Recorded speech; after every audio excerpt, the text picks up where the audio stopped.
כי שלום לכם וברוכים לערוץ של ניו סיטי. היום אני אראה לכם איך לפתוח סרבר מיינקראפט בחינם בלי המאצ'י וכל דברים המעצבנים האלה. אוקיי, קודם כל כותבים באינטרנט סרבר פרו. הנה רואים ככה, סרבר פרו. אתם לוחצים על האפשרות הראשונה שזה נותן לכם, אז אתם צריכים לוחצים על זה get your server now, לוחצים מיינקראפט,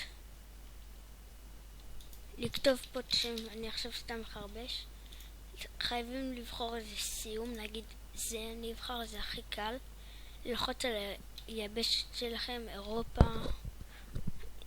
אז ללחוץ ספיגות, ויש לכם פה כמה אפשרויות שכחתי את זה, של גרסאות. אתם יכולים איזה גרסה מתוך מה שיש פה, אני אבחר 1.9 לדוגמה,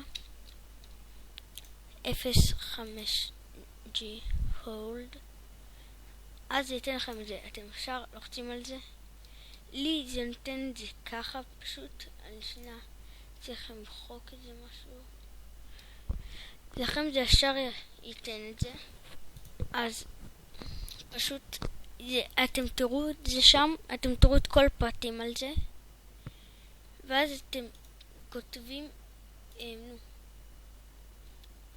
איך אני אגיד את זה,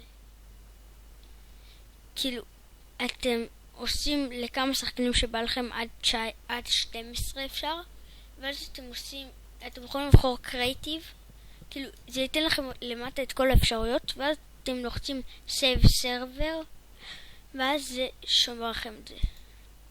אז זה מה שהיה לנו להיום, אז יאללה ביי.